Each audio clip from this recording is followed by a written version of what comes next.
Canada has released its carbon emissions reduction target for 2035. The government wants to be 45 to 50% below 2005 emission levels by 2035. It's a slight increase from Ottawa's 2030 target, which aims to be 40 to 45% below 2005 emissions by that year. The latest numbers show Canada around 7% below 2005 levels, meaning Canada has 10 years to reduce those levels by around 40% more.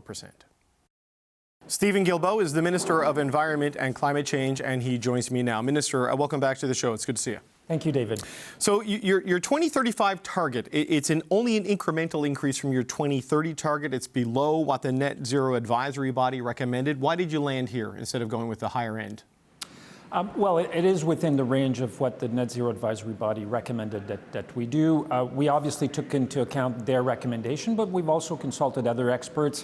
I could name, for example, the Canadian Climate Change Institute, which recommended a 47 to 50% reduction. I think beyond specific numbers, I think what people should understand from what we're announcing today is that our goal in the next 10 years is to cut emissions by half compared to what they were in 2005, which is not insignificant for a country that is a very large energy producer, a country that has an economy that's very embedded with the American with the American economy. So it's ambitious, I would argue, but also achievable. So, but it is not at the high end of the ambition, right?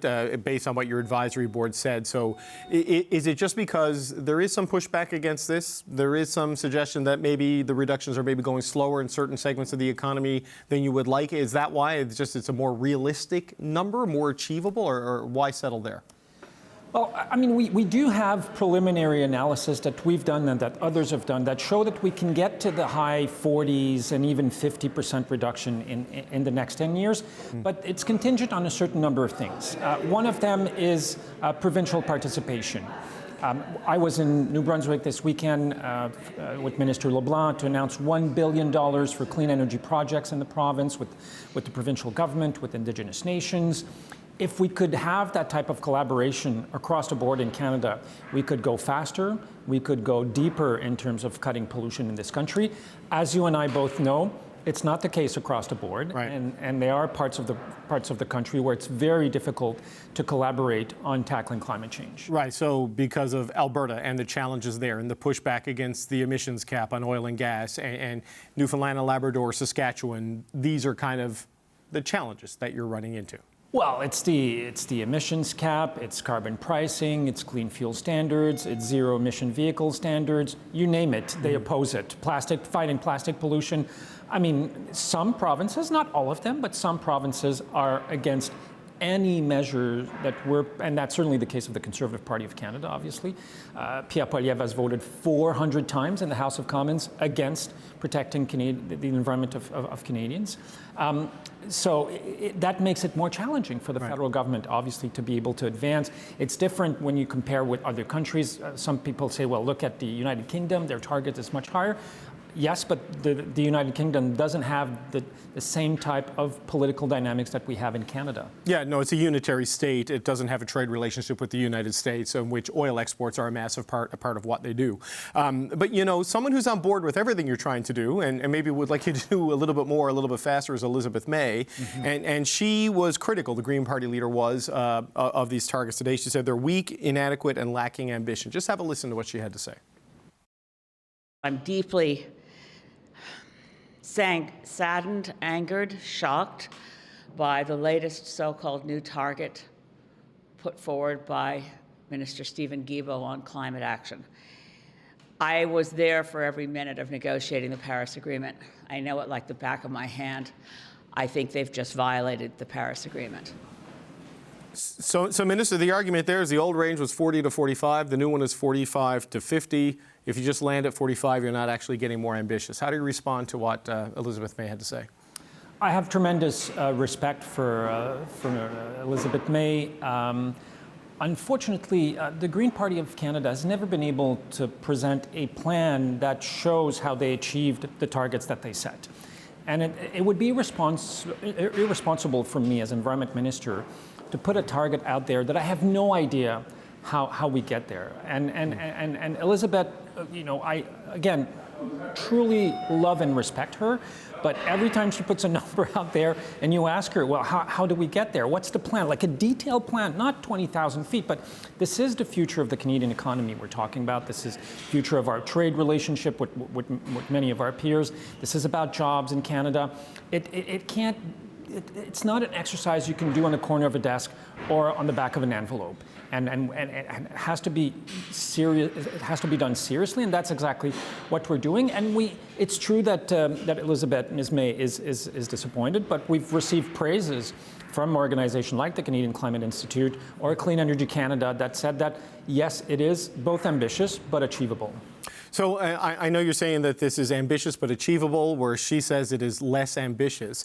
I mean, these are 2035 targets. The 2030 targets, if you look at some analysis out there, you're close, but there's still a chance of falling short, not quite there. So how do you get to 2030 and hit that target and then get to 2035 and hit this even higher target? Because a lot of stuff has to happen between now and then.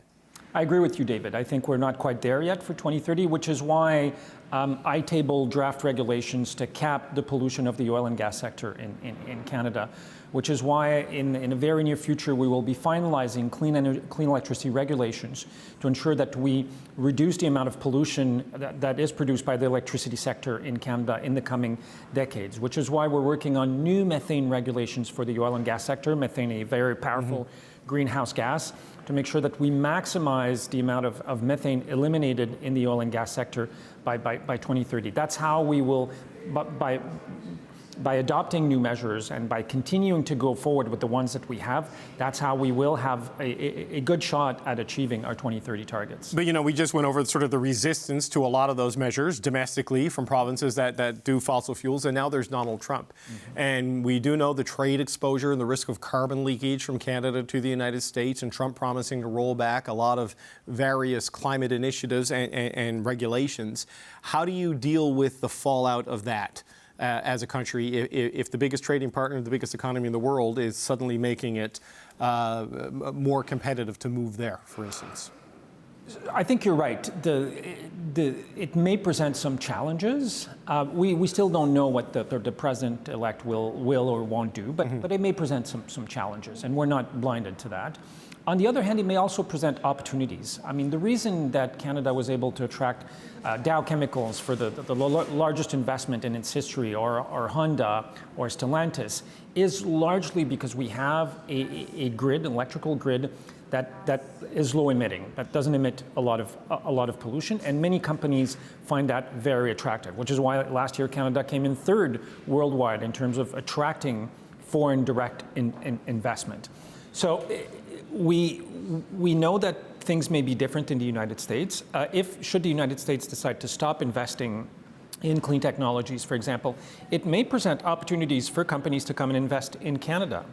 And just a few weeks ago, I was in Baku, in Azerbaijan, for COP29, meeting with representatives from U.S. states, for example, the Minister of Energy from California, who says they want to continue working with Canada on clean technologies, transition, on zero-emission vehicles, and electrification of transportation. And there are many states who want to continue collaborating with us on these issues. So there will be perhaps some challenges, but I also believe there will be many opportunities. Okay.